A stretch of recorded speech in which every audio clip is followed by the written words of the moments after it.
নমস্কার। আটলান্টা আবৃত্তি চর্চার পক্ষ থেকে আপনাদের সকলকে জানাই প্রীতি ও শুভেচ্ছা। আপনারা জানেন, এই লকডাউন চলার সময় আমরা চেষ্টা করেছি নানাভাবে নিজেদের ভালো রাখতে। আটলান্টা আবৃত্তি চর্চা বিভিন্ন কবির কবিতা এবং বিভিন্ন বিষয়ের ওপর কবিতা আপনাদের সামনে নিয়ে আসার চেষ্টা করেছে।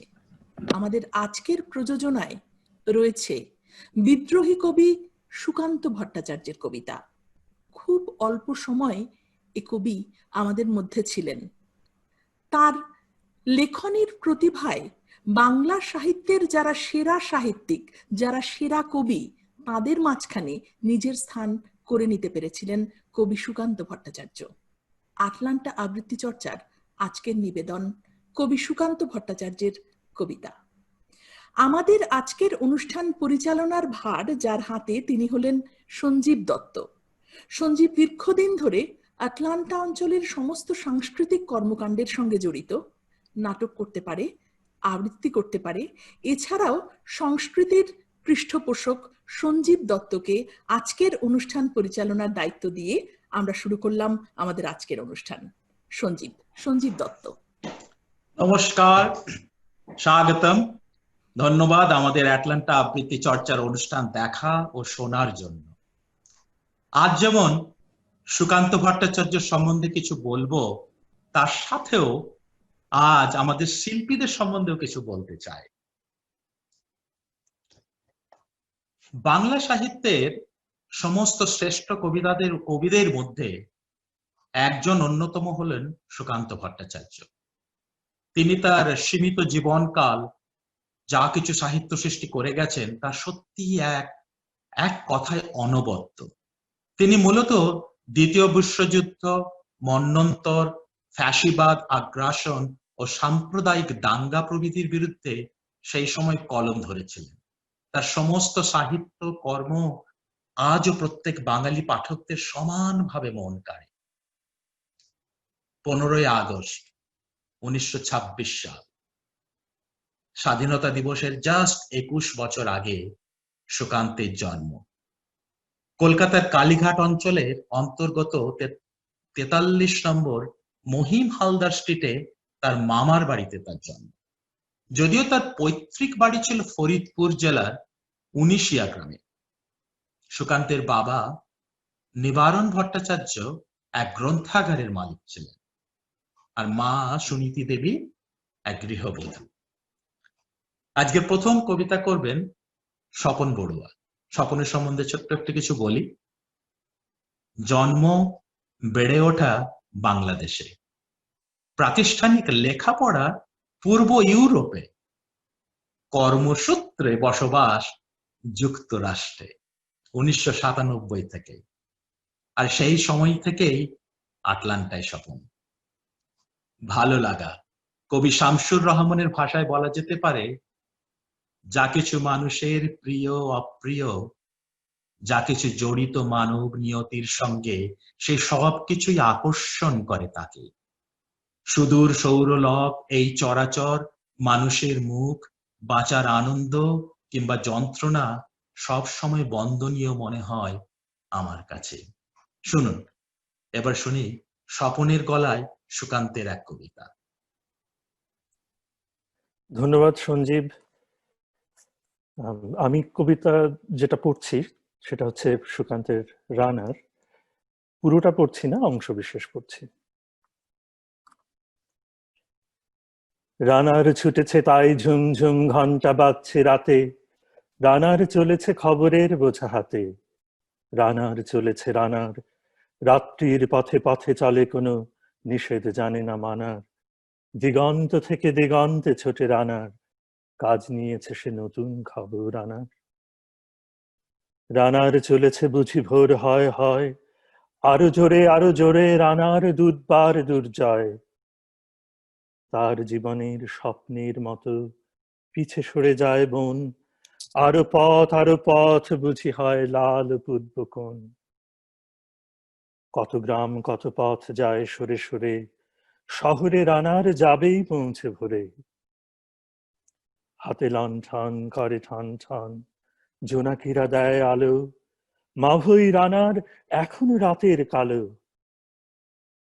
এমনি করেই জীবনের বহু বছরকে পিছু ফেলে পৃথিবীর বোঝা ক্ষুধিত রানার পৌঁছে দিয়েছে মেলে। ক্লান্ত শ্বাস ছুঁয়েছে আকাশ, মাটি ভিজে গেছে ঘামে, জীবনের সব রাত্রিকে ওরা কিনেছে অল্প দামে। অনেক দুঃখে বহু বেদনায় অভিমানে অনুরাগে ঘরে তার প্রিয়া একা শয্যায় বিনিদ্র রাত জাগে। রানার রানার এ বোঝা টানার দিন কবে শেষ হবে? রাত শেষ হয়ে সূর্য উঠবে কবে? ঘরেতে অভাব, পৃথিবীটা তাই মনে হয় কালো ধোঁয়া। পিঠেতে টাকার বোঝা, তবু টাকাকে যাবে না ছোঁয়া। রাত নির্জন, পথে কত ভয়, তবু রানার ছোটে। দস্যুর ভয়, তারও চেয়ে ভয় কখন সূর্য ওঠে। দরদে তারার চোখ কাঁপি মিটি মিটি, একে যে ভোরের আকাশ পাঠাবে সহানুভূতির চিঠি। রানার রানার কি হবে এ বোঝা বয়ে? কি হবে ক্ষুধার ক্লান্তিতে ক্ষয়ে ক্ষয়ে? রানার রানার ভোর তো হয়েছে, আকাশ হয়েছে লাল। আলোর স্পর্শে কবে কেটে যাবে এই দুঃখের কাল? রানার গ্রামের রানার সময় হয়েছে নতুন খবর আনার।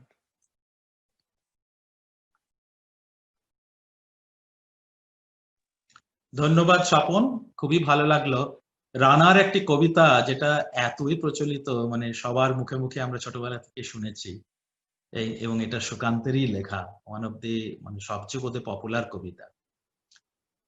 সুকান্ত অনেক কবিতা লিখেছেন নানান অবজেক্টকে নিয়ে, এবং বোঝাতে চেয়েছেন সেই অবজেক্টের পার্সপেক্টিভ থেকে। যেমন ধরুন কলম, সিঁড়ি, দেশলাই কাঠি এবং আরো অনেক কিছু। চলুন শুনি সেই রকম কয়েকটা কবিতা। আমাদের পরবর্তী শিল্পী হলেন সর্বাণী সমাদ্দার। তোমারেই যেন ভালোবাসিয়াছি শতরূপে শতবার, জনমে জনমে যুগে যুগে অনিবার। রবি ঠাকুরের এই কবিতা থেকেই সর্বাণীর ভালোবাসা শেখা, আর সেখান থেকেই কবিতা, নাচ আর নাটককে ভালোবাসা। ছোটবেলায় সেই ভালোবাসা ডাকঘর, চণ্ডালিকা বা নির্ঝরের স্বপ্নভঙ্গতে সীমাবদ্ধ থাকলেও পরে সেই স্বপ্নের ভেলা চেপে বিভিন্ন শ্রদ্ধেয় লেখকের কবিতা আর নাটকের মধ্যে জীবন খুঁজে পেয়েছে। এই আটলান্টা শহরে বসে এই জীবনের অনুভূতিগুলো একাদশ আর তৃতীয় শ্রেণীর দুই পুত্র সন্তানের অন্তরে বপন করার প্রচেষ্টা করে চলেছে। চলুন শুনি সর্বাণীর মুখে সুকান্তের কবিতা। ধন্যবাদ সঞ্জীব। আমি আজ সুকান্ত ভট্টাচার্যের দেশলাইয়ের কাঠি বলবো। আমি একটা ছোট্ট দেশলাইয়ের কাঠি, এত নগণ্য হয়তো চোখেও পড়ি না, তবু যেন মুখে আমার উসখুস করছে বারুদ, বুকে আমার দুরন্ত উচ্ছ্বাস। আমি একটা দেশলাইয়ের কাঠি। মনে আছে সেদিন হুলুস্থুল বেঁধেছিল, ঘরের কোণে জ্বলে উঠেছিল আগুন। আমাকে অবজ্ঞা ভরে না নিভিয়ে ছুঁড়ে ফেলায় কত ঘরকে দিয়েছি পুড়িয়ে, কত প্রাসাদকে করেছি ধূলিসাৎ। আমি একাই ছোট্ট একটা দেশলাইয়ের কাঠি। এমনি বহু নগর, বহু রাজ্যকে দিতে পারি ছাড় খাড় করি, তবু অবজ্ঞা করবে আমাদের? মনে নেই? এই তো সেদিন আমরা সবাই জ্বলে উঠেছিলাম একই বাক্সে। চমকে উঠেছিলে? আমরা শুনেছিলাম তোমাদের বিবর্ণ মুখের আর্তনাদ। আমাদের কি অসীম শক্তি, তা তো অনুভব করেছ বারংবার। তবু কেন বোঝো না? আমরা বন্দী থাকবো না তোমাদের পকেটে পকেটে। আমরা বেরিয়ে পড়ব, আমরা ছড়িয়ে পড়ব শহরে, গঞ্জে, গ্রামে, দিগন্ত থেকে দিগন্তে। আমরা বারবার জ্বলি নিতান্ত অবহেলায়, তা তো তোমরা জানোই। কিন্তু তোমরা তো জানো না কবে আমরা জ্বলে উঠব সবাই শেষবারের মতো। নমস্কার। অনবদ্য সর্বাণী, এই যে বললাম সুকান্ত ওই ছোটবেলায় লিখেছে একটা দেশলাই কাঠিকে নিয়ে। আমরা কোনোদিন চিন্তাও করি না দেশলাই কাঠি কি ভাবে। যাই হোক, সুকান্ত সম্বন্ধে আরো কিছু কথা। সুকান্ত তার 6 ভাইয়ের মধ্যে ছিলেন দ্বিতীয়। তিনি তার বড় দাদা মনমোহন এবং বৌদি সূর্য দেবীর বড় আদরের ছিলেন। কিন্তু তার জীবনের সবচেয়ে গুরুত্বপূর্ণ যে মানুষটি ছিল সে হচ্ছে তার দিদি রানীদি। সেই সময় বিখ্যাত কথা সাহিত্যিক মনীন্দ্রলাল বসুর সুকান্ত গল্পটি পড়ে তার দিদি তার নাম রেখেছিলেন সুকান্ত। জানা যায় প্রিয় রানীদির জন্যই নাকি তিনি সাহিত্যকর্মের প্রতি আকৃষ্ট হন। কিন্তু দুর্ভাগ্যবশত তার রানীদি তার কোনো সাহিত্যকর্মই দেখে যেতে পারেনি। এর প্রধান কারণ তিনি খুব তাড়াতাড়ি মারা যান। তারপর দিদি মারা যাওয়ার কিছুদিন পরেই তার মা ও সুনীতি দেবী পরলোক গমন করে। পরপর চোখের সামনে দুটো মৃত্যু সুকান্তকে ভীষণ শোকাহত ও মর্মাহত করে তোলে, যার ফলে তার মানসিক অবস্থা পুরোপুরি বিধ্বস্ত হয়ে যায় বেশ কিছুদিন। এই চরম শোকের মুহূর্তেই তিনি কিন্তু রচনা করেন অনেক কবিতা। নিঃসঙ্গতার সময় সেই সময় কবিতাই ছিল তার একমাত্র সঙ্গী। চলুন এবারে শুনি কবিতা দেবলীনা বন্দ্যোপাধ্যায়ের কাছে। দেবলীনা পেশায় হচ্ছে সফটওয়্যার ইঞ্জিনিয়ার। 7 বছর আগে অ্যাটলান্টায় এসেছে কলকাতা থেকে। কবিতা পড়া একটা শখ দেবলীনা।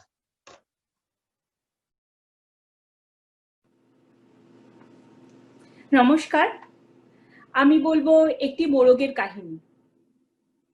একটি মোরগ হঠাৎ আশ্রয় পেয়ে গেল বিরাট প্রাসাদের ছোট্ট এক কোণে, ভাঙা প্যাকিং বাক্সের গাদায় আরো 2-3টে মুরগির সঙ্গে। আশ্রয় যদিও মিলল, উপযুক্ত আহার মিলল না। সুতীক্ষ্ণ চিৎকারে প্রতিবাদ জানিয়ে গলা ফাটালো সেই মোরগ ভোর থেকে সন্ধে পর্যন্ত। তবুও সহানুভূতি জানালো না সেই বিরাট শক্ত ইমারত। তারপর শুরু হলো তার আস্থা ঘুরে আনাগোনা। আশ্চর্য, সেখানে প্রতিদিন মিলতে লাগলো ফেলে দেওয়া ভাত রুটির চমৎকার প্রচুর খাবার। তারপর এক সময় আস্থা ঘুরেও এলো অংশীদার, ছেঁড়া ময়লা ন্যাকড়া পড়া 2-3টে মানুষ। কাজেই দুর্বলতর মোরগে খাবার গেল বন্ধ হয়ে। খাবার খাবার খানিকটা খাবার।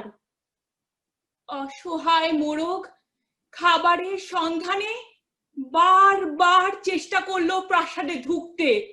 প্রত্যেকবারই তারা খেলো প্রচন্ড। ছোট্ট মোরগ ঘাড় উঁচু করে স্বপ্ন দেখে প্রাসাদের ভেতর রাশি রাশি খাবার। তারপর সত্যি সে একদিন প্রাসাদে ঢুকতে পেল। একেবারে সোজা চলে এলো ধপধপে দামি কাপড়ে ঢাকা খাবার টেবিলে। অবশ্য খাবার খেতে নয়, খাবার হিসেবে। নমস্কার। ধন্যবাদ দেবলীনা। আমাদের পরবর্তী শিল্পী ব্যাসদেব সাহা, আমরা যাকে রানা বলে ডাকি। জন্ম, পড়াশোনা ও বেড়ে ওঠা মূলত দমদমে। কম্পিউটার সায়েন্সে MCA করার পর ইন্ডিয়ান ডিফেন্স মিনিস্ট্রিতে কয়েক বছর কাজ করার পরেই আমেরিকায় আসা। পেশায় রানা একজন IT ইঞ্জিনিয়ার হলেও নেশায় কিন্তু গান, সঙ্গীত, বিভিন্ন ধরনের পারকাশন বাজানো তার একটা স্কিল সেট হলেও ও কিন্তু ভালোবাসে কবিতা শুনতে আর কবিতার সাথে বিভিন্ন ব্যাকগ্রাউন্ড মিউজিক আর ভিডিও এডিটিং করতে। চলুন এবার শুনি রানার মুখে সুকান্তের এক কবিতা। ধন্যবাদ সঞ্জীব দা, ধন্যবাদ সবাইকে। আজ আমি সুকান্ত ভট্টাচার্যের যে কবিতাটি পড়ব কবিতাটির নাম বলার আগে একটু বলতে চাই, আমি কবিতাটা নিয়ে একটু ছন্দের সাহায্য নিয়ে একটু পরীক্ষামূলক একটু পরীক্ষা করেছি। যদি ভুল ত্রুটি হয় আমাকে মার্জনা করবেন। কবিতাটির নাম ভালো খাবার।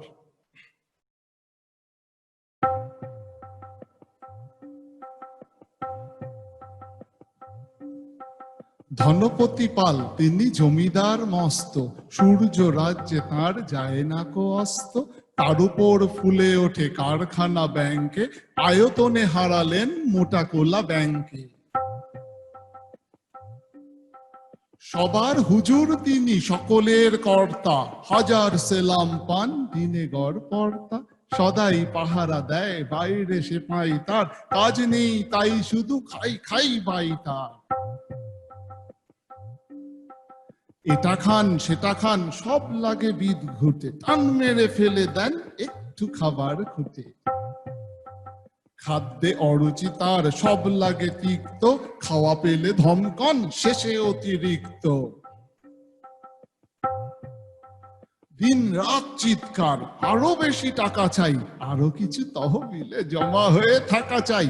সব ভয়ে জড়ো সড়ো রোগে বড়ে পেঁচানো, খাওয়া ফেলে দিন রাত টাকা বলে চেঁচানো।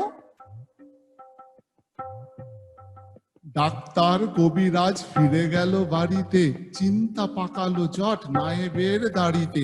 নায়েব অনেক ভেবে বলে হুজুরের প্রতি, কি খাদ্য চাই কিসে খেতে উত্তমতি। নায়েবের অনুরোধে ধনপতি চারিদিক দেখে নিয়ে বার কয় হাসলেন ফিক ফিক। তারপরে বললেন, বলা ভারী শক্ত, সবচেয়ে ভালো খেতে গরিবের রক্ত। ধন্যবাদ। অসাধারণ রানা। সুকান্ত ভট্টাচার্যের বাল্য শিক্ষা শুরু হয় কলকাতার কমলা বিদ্যা মন্দির থেকে। সেখানে তার লেখা প্রথম ছোট গল্প প্রকাশিত হয় স্কুলেরই নিজস্ব পত্রিকার নাম সঞ্চয়। সেই স্কুলে তিনি বেশ কিছুবার পড়াশোনা করেন এবং তারপর তিনি ভর্তি হন বেলেঘাটা দেশবন্ধু হাই স্কুলে। এরপর 1945 সালে তিনি প্রবেশিকা পরীক্ষা দেন, কিন্তু দুর্ভাগ্যবশত সেই পরীক্ষাতে তিনি পাশ করতে পারেন। এরপর আমাদের শিল্পী সুতপা দাস। সুতপা কবিতাকে ভালোবেসে অ্যাটলান্টা আবৃত্তি চর্চাতে অংশগ্রহণ করে। শিল্পকলা ভালোবাসে, তাই বিভিন্ন শিল্পকলার সাথে যুক্ত থাকে এবং অংশগ্রহণ করে। ব্যস্ত জীবনে এক মুঠো ঠান্ডা বাতাসের ঝলকের মতো হলো এই কবিতার প্রোগ্রাম। চলুন এবার শুনি সুতপার গলায় সুকান্তের কবিতা।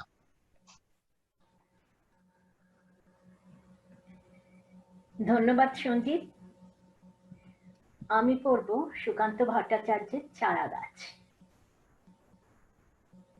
ভাঙা কুঁড়ে ঘরে থাকি, পাশে একটা বিরাট প্রাসাদ প্রতিদিন চোখে পড়ে। সে প্রাসাদ কি দুঃসাহ স্পর্ধায় প্রত্যহ আকাশকে বন্ধুত্ব জানায়। আমি তাই চেয়ে চেয়ে দেখি, চেয়ে চেয়ে দেখি আর মনে মনে ভাবি, এ অট্টালিকার প্রতি উটের হৃদয়ে অনেক কাহিনী আছে অত্যন্ত গোপনে, ঘামের, রক্তের আর চোখের জলের। তবু এই প্রাসাদকে প্রতিদিন হাজারে হাজারে সেলাম জানায় লোকে, চেয়ে থাকে বিমূঢ় বিস্ময়ে। আমি তাই এই প্রাসাদে এতকাল ঐশ্বর্য দেখেছি, দেখেছি উদ্ধত এক বনিয়াদি কীর্তির মহিমা। হঠাৎ সেদিন চকিত বিস্ময়ে দেখি অত্যন্ত প্রাচীন সেই প্রাসাদের কার্নিশের ধারে অশ্বত্থ গাছের চারা। অমনি পৃথিবী আমার চোখের আর মনের পর্দায় আসন্ন দিনের ছবি মেলে দিল একটি পলকে। ছোট ছোট চারা গাছ, রসহীন খাদ্যহীন কার্নিশের ধারে বলিষ্ঠ শিশুর মতো বেড়ে ওঠে দুরন্ত উচ্ছ্বাসে।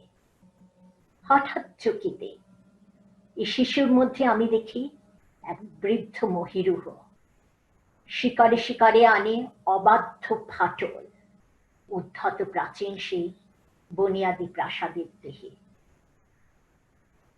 ছোট ছোট চারা গাছ নিঃশব্দে হাওয়ায় দোলে, কান পেতে শোনে প্রত্যেক ইটের নিচে ঢাকা বহু গোপন কাহিনী, রক্তের, ঘামের আর চোখের জলের।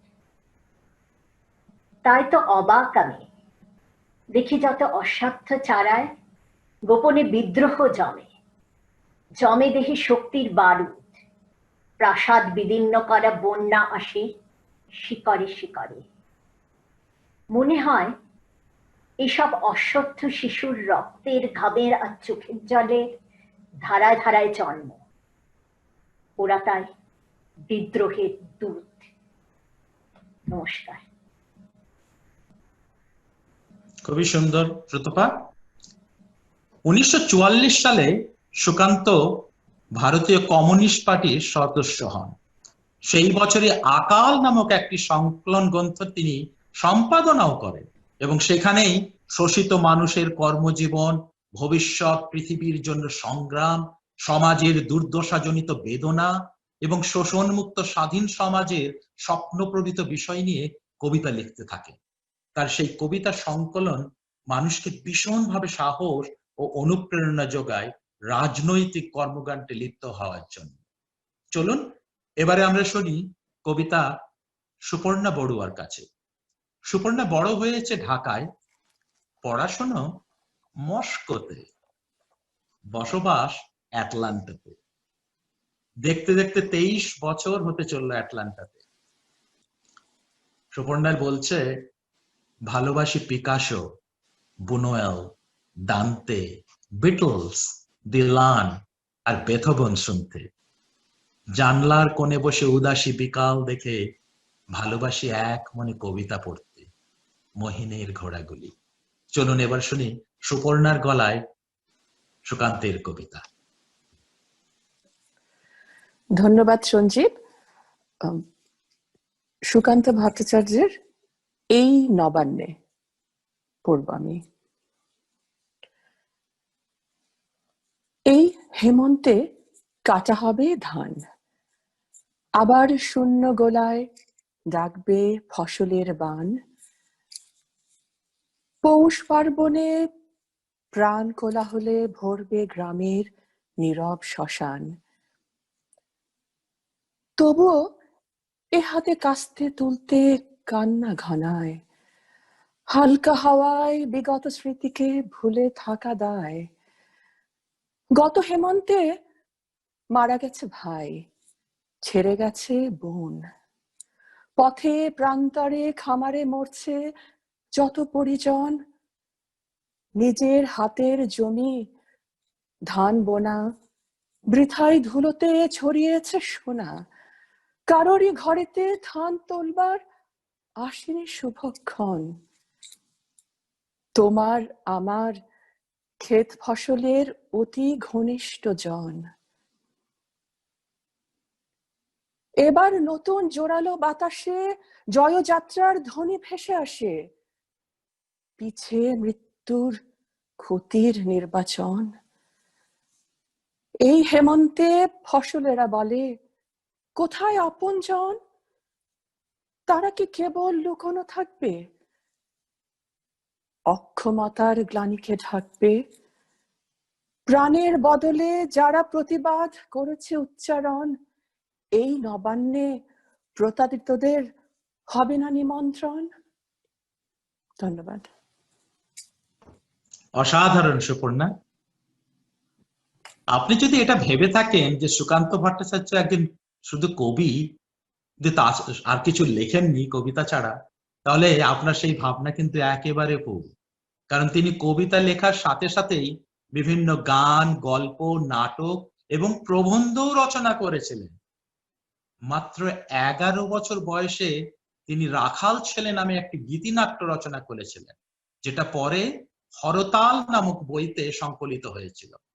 তার সমস্ত রচনাবলীর মধ্যে বিশেষভাবে উল্লেখযোগ্য হলো ছাড়পত্র, গীতিগুচ্ছ, পূর্বাভাস, মিঠে কড়া, অভিযান, ঘুম নেই, হরতাল ইত্যাদি। পরবর্তীকালে উভয় বাংলা থেকেই সুকান্ত সমগ্র নামে তার এক রচনাবলী প্রকাশিত হয়। চলুন এবারে আমরা শুনি একটি কবিতা অমর্ত্য সমাদ্দারের কাছে। অমর্ত্য সম্বন্ধে কিছু বলি। পেশায় তথ্য প্রযুক্তি শিল্পী আর নেশায় বাচিক শিল্পী, দুটো বিপরীত ধর্মী শিল্পী সত্তাকে সঙ্গে নিয়ে অ্যালফারেটা শহরে স্ত্রী আর 2 পুত্র নিয়ে সংসার করছে। বাংলা ভাষা পড়তে শেখার আগে থেকে কবিতা শুরু করেছে কিন্তু অমর্ত্য। পরে কবিতাকে ভালোবেসে নাটক, শ্রুতি নাটক ঘোষণাও করেছে। শ্রদ্ধেয় বাচিক শিল্পী পার্থ ঘোষ গৌরী ঘোষের কাছে 13 বছর তালিম নিয়েছে। এখন আটলান্টা আবৃত্তি চর্চাতে যুক্ত হয়ে সেই কবিতার নেশাকে আরো বেশি সার্থক আর উপভোগ করছে। চলুন এবার শুনি অমর্ত্যর কাছে একটা সুকান্তের কবিতা। ধন্যবাদ সঞ্জীব, এত সুন্দর করে আজকের অনুষ্ঠানটাকে সংযোজনা করার জন্য। খুব ভালো হয়েছে। সবচেয়ে বড় কথা হলো তোমার কাছ থেকে আজ সুকান্ত ভট্টাচার্য সম্বন্ধে অনেক নতুন খবর পেলাম, সেজন্য আবার ধন্যবাদ তোমাকে। আজকে আমি সুকান্ত ভট্টাচার্যের মিঠে করা কাব্যগ্রন্থ থেকে, যেটার কথা তুমি একটু আগে বললে, একটা কবিতা করব। তবে এটা পুরো অন্য ধরনের কবিতা। মানে আমরা যে বিদ্রোহী মনোভাব পেয়ে থাকি কবি সুকান্তের কাছ থেকে তা নয়। এটা কবি সুকান্তের বিশ্বকবি রবীন্দ্রনাথ ঠাকুরকে শ্রদ্ধা জানিয়ে কবিতা। মিঠে করা কাব্যগ্রন্থ থেকে এক যে ছিল। এক যে ছিল আপন ভোলা কিশোর, স্কুল তার ভালো লাগতো না, সহ্য হতো না পড়াশোনার ঝামেলা। আমাদের চলতি লেখাপড়া সে শিখল না কোনো কালেই, অথচ সে ছাড়িয়ে গেল সারা দেশের সবটুকু পাণ্ডিত্যকে। কেমন করে? সে প্রশ্ন আমাকে করো না। বড় মানুষের মধ্যে গরিবের মতো মানুষ, তাই বড় হয়ে সে বড় মানুষ না হয়ে মানুষ হিসেবে হলো অনেক বড়। কেমন করে? সে প্রশ্ন আমাকে করো না। গান সাধার বাধা আইন মানেনি সে, অথচ স্বর্গের বাগান থেকে সে চুরি করে আনলো তোমার আমার গান। কবি সে। ছবি আঁকার অভ্যেস ছিল না ছোট বয়সে, অথচ শিল্পী বলে সেই পেল শ্রেষ্ঠ শিল্পীদের সম্মান। কেমন করে? সে প্রশ্ন আমাকে করো না। মানুষ হলো না বলে যে ছিল তার দিদির আক্ষেপের বিষয়, অনেক দিন অনেক বিদ্রুপ যাকে করেছে আহত, সেই একদিন চমক লাগিয়ে করলো দিগ্বিজয়। কেউ তাকে বলল বিশ্বকবি, কেউ বা কবিগুরু। উত্তর দক্ষিণ পূর্ব পশ্চিম চারিদিক করলো তাকে প্রণাম। তাই পৃথিবী আজও অবাক হয়ে তাকিয়ে বলছে, কেমন করে? সে প্রশ্ন আমাকে করো না। এ প্রশ্নের জবাব তোমাদের মতো আমিও খুঁজি। নমস্কার। অসাধারণ অমর্ত্য। 1941 সালে সুকান্ত ভট্টাচার্য কলকাতা রেডিওতে আয়োজিত গল্প দাদুর আসর নামে এক অনুষ্ঠানে যোগদান করেন। সেখানে তিনি প্রথমে রবীন্দ্রনাথের কবিতা আবৃত্তি করতেন। যখন রবীন্দ্রনাথের মৃত্যু হয় তখন সেই আসরেই তিনি নিজের লেখা কবিতা পাঠ করে তাকে শ্রদ্ধাও জানান। চলুন এবারে শুনি আমাদের অ্যাটলান্টা আবৃত্তি চর্চার কর্ণধার রিচা সরকারের কাছে। রিচা ছোট থেকেই গান বাজনা ভালোবাসে। রেডিও, টিভি, মঞ্চশকের সিনেমা সবই আনন্দের সঙ্গে কিন্তু রিচা করেছে। মার্কেটিং, অ্যাঙ্কারিং, টিচিং, ব্যাংকিং এর অভিজ্ঞতাও আছে। প্রেমে পড়ে এই দেশে আসা, এই দেশে ছোট বাংলা গড়ার কাজে ব্রতী আমাদের রিচা। চলুন শুনি এবার রিচার কাছে সুকান্তের এক কবিতা। আমি আবৃত্তি করব রবীন্দ্রনাথের প্রতি কবিতাটি। রবীন্দ্রনাথকে উদ্দেশ্য করে সুকান্ত ভট্টাচার্যের লেখা কবিতা। এখনো আমার মনে তোমার উজ্জ্বল উপস্থিতি, প্রত্যেক নিভৃত ক্ষণে মত্ততা ছড়ায় যথারীতি। এখনো তোমার গানে সহসা উদ্বেল হয়ে উঠি, নির্ভয় উপেক্ষা করি জঠরের নিঃশব্দ ভ্রুকুটি। এখনো প্রাণের স্তরে স্তরে তোমার দানের মাটি সোনার ফসল তুলে ধরে।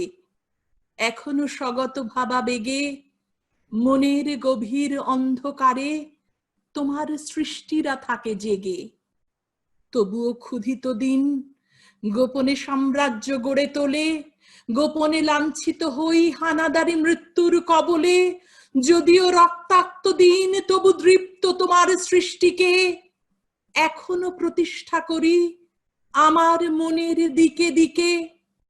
তবুও নিশ্চিত উপবাস আমার মনের প্রান্তে নিয়ত ছড়ায় দীর্ঘশ্বাস।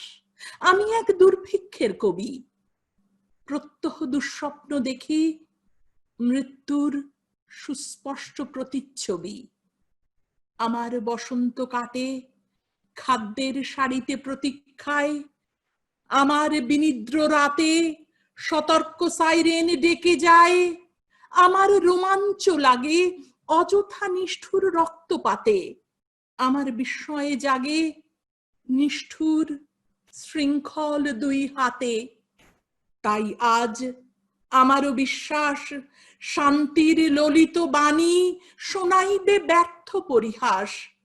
তাই আমি চেয়ে দেখি প্রতিজ্ঞা প্রস্তুত ঘরে ঘরে, দানবের সাথে আজ সংগ্রামের তরে।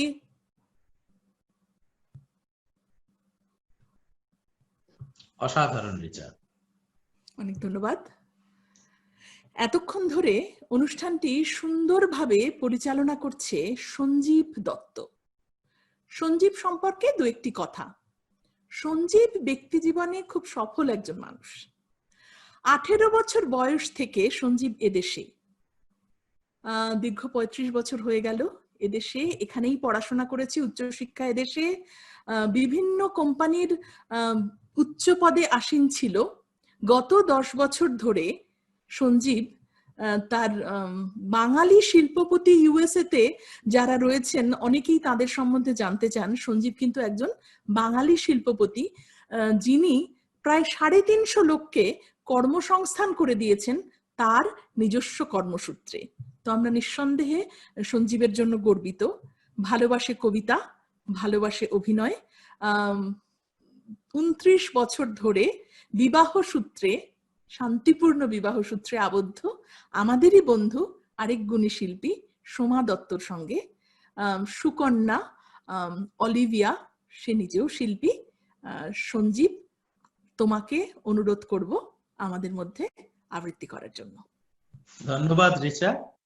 এই যে রিচা বলল 18 বছর বয়সের পরে আমি এখানে এসেছি, তার জন্য আমি একটি আজকের কবিতাটা বেছে নিয়েছি, নাম হলো 18 বছর বয়স, সুকান্তের লেখা। 18 বছর বয়স কি দুঃসহ, স্পর্ধাই নেই মাথা তুলিবার ঝুঁকি। 18 বছর বয়সেই অহরহ বিরাট দুঃসাহসেরা দেয় যে উকি। 18 বছর বয়সে নেই ভয়, পদাঘাতে চায় ভাঙতে পাথর বাঁধা। এই বয়সে কেউ মাথা নোয়াবার নয়, 18 বছর বয়স জানে না কাঁদা।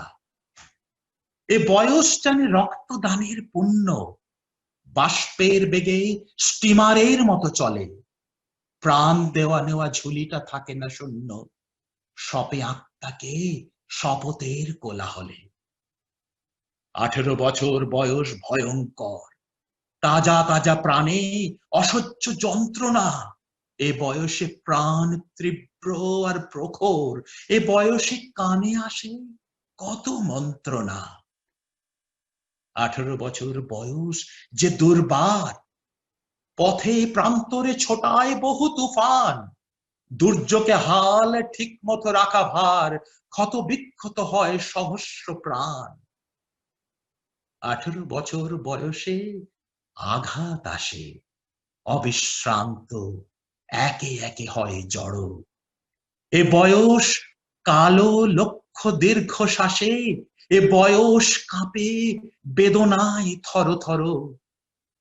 তবু 18 শুনেছি জয়ধ্বনি, এ বয়স বাঁচে দুর্যোগে আর ঝড়ে, বিপদের মুখে বয়স অগ্রণী, এ বয়স তবু নতুন কিছু তো করে, এ বয়স যেন ভীরু কাপুরুষ নয়, পথ চলতে এ বয়স যায় না থেমে, এ বয়সে তাই নেই কোনো সংশয়, এ দেশের বুকে 18 আসুক নেমে। নমস্কার। এরপর খুব সুকান্ত ভালো। সম্বন্ধে কয়েকটি কথা। জীবনের প্রতিটি অংশে সুকান্ত যেন অনিয়মকেই তার জীবনের অঙ্গ করে তুলেছিলেন। একদিকে যেমন পার্টির কাজ, তেমনি অন্যদিকে সাহিত্যকর্ম, অভাব, অনটন, এইসব কিছুর ধকল তার শীর্ণ শরীর আর মেনে নিতে পারেনি। অত্যধিক পরিশ্রমের ফলে নিজের শরীরের উপর যে অত্যাচারটুকু তিনি করেন, তার শরীরে প্রথমে ম্যালেরিয়া ও পরে দুরারোগ্য যক্ষা রোগে সাহানা দেয়, যার ফলে 1947 সালের 13ই মে তারিখে কলকাতায় 119 নম্বর লাউডট স্ট্রিটের অন্তর্গত রেড এড কিওর হোমে তিনি অবশেষে মৃত্যুবরণ করেন। মৃত্যুর সময় তার বয়স ছিল মাত্র 21 বছর। চলো এবারে শুনি আমাদের রায় নন্দীর কাছে একটা কবিতা। রায় সম্বন্ধে কিছু বলি। রায় নিজে এক শিক্ষিকা ও লেখিকা, ভালোবাসে বাংলা কালচারকে ছড়িয়ে দিতে মানুষের মধ্যে। সংসারে আছে স্বামী আর 2 ট্যালেন্টেড মেয়ে, ঘুরতে খুব ভালোবাসে ফ্যামিলির সাথে, বিশ্বের নানা জায়গায় ঘোরা হয়ে গেছে, কিছুটা বাকেট লিস্ট পূরণ করার মতো। তার মধ্যে স্মরণীয় কিছু হলো Kailash, Amazon river forest, Peru, আরো কত জায়গা। আসুন এবার শুনি রায়ের কাছে এক সুকান্তের কবিতা। অনেক ধন্যবাদ সঞ্জীব, এত সুন্দর করে বলছো, শুনছি মুগ্ধ হয়ে। তো আমার যেটা মনে হতো যে 16 বছরে চাঁদ আমাদের মনে দোলা দিত, তখন তিনি পূর্ণিমার চাঁদে যে কবি দেখতেন ঝলসানো রুটিকে তিনি কেমন, এবং সেই সন্ধ্যা থেকে সুকান্তর কবিতা এত ভালো লাগে। আজকে যে কবিতাটা তুমি যেখানে শেষ করলে, চলে যাচ্ছেন, তিনি কি বলে যাচ্ছেন ছোটদেরকে, যাদের রেখে যাচ্ছেন, তাই নিয়ে কবিতা ছাড়পত্র। যে শিশু ভূমিষ্ঠ হলো আজ রাত্রে, তার মুখে খবর পেলাম সে পেয়েছে ছাড়পত্র এক, নতুন বিশ্বের দ্বারে তাই ব্যক্ত করে অধিকার, জন্মমাত্র সুতীব্র চিৎকারে। খর্বদেহ নিঃসহায়, তবু তার মুষ্টিবদ্ধ হাত উত্তোলিত, উদ্ভাসিত কি এক দুর্বোধ্য প্রতিজ্ঞায়। সে ভাষা বোঝে না কেউ, কেউ হাসে, কেউ করে মৃদু তিরস্কার। আমি কিন্তু মনে মনে বুঝেছি সে ভাষা, পেয়েছি নতুন চিঠি আসন্ন যুগের, পরিচয় পত্র পড়ি অস্পষ্ট শিশুর কুয়াশা ভরা চোখে। এসেছে নতুন শিশু, তাকে ছেড়ে দিতে হবে স্থান, জীর্ণ পৃথিবীতে ব্যর্থ মৃত আর ধ্বংসস্তূপ পিঠে চলে যেতে হবে আমাদের, চলে যাব। তবু আর যতক্ষণ দেহে আছে প্রাণ, প্রাণ পরে পৃথিবীর সরাবো জঞ্জাল, এ বিশ্বকে এ শিশুর বাসযোগ্য করে যাব আমি, নবজাতকের কাছে এ আমার দৃঢ় অঙ্গীকার। অবশেষে সব কাজ ছেড়ে আমার দেহের রক্তে নতুন শিশুকে করে যাব আশীর্বাদ, তারপর হব ইতিহাস। অসাধারণ রায়, সুকান্তের একটি অসাধারণ কবিতা। সুকান্ত বেশিরভাগ কবিতা লিখেছে কিন্তু শেষ 6 বছর বয়সে, 15 থেকে 21-এর মধ্যে, অনবদ্য। চলুন আজ চলে আসি আজকের আমাদের শেষ শিল্পী মানস দে। তো মানুষ নিজের সম্বন্ধে লিখেছে একটা ছোট্ট কবিতা দিয়ে। তো আমি সেটা একটু পড়ে শোনাই। 8টা 5টার অফিস, তথ্য প্রযুক্তি ভাই, প্রাণে আছে বাংলা, তাই কবিতাটা লেখা চায়। ছোট ছেলে 1-এ, ক্লাস 8-এ বড়টা, ভালো লাগে আবৃত্তি, করতেও নাটকটা। ভালোবাসি রান্না, কথা বলি অল্প, শখ আছে ম্যাজিকেরও, যদিও তা স্বল্প। তুমি বলো সত্যি এগুলো কি কাজ না? গিন্নি বলে কেন, তবে সংসার দেখি না। চলুন এবারে শুনি মানুষের কাছে সুকান্তের এক কবিতা। ধন্যবাদ।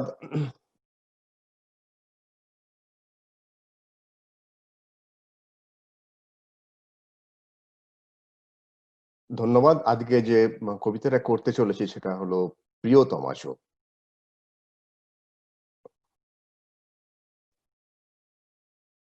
সীমান্তে আজ আমি প্রহরী, অনেক রক্তাক্ত পথ অতিক্রম করে আজ এখানে এসে থমকে দাঁড়িয়েছি স্বদেশের সীমানায়। ধূসর তিউনেশিয়া থেকে স্নিগ্ধ ইতালি থেকে ছুটে গেছে বিপ্লবী ফ্রান্সে, নক্ষত্র নিয়ন্ত্রিত নিয়তির মতো দুর্নিবার, অপরাহত রাইফেল হাতে, ফ্রান্স থেকে প্রতিবেশী বার্মাতেও।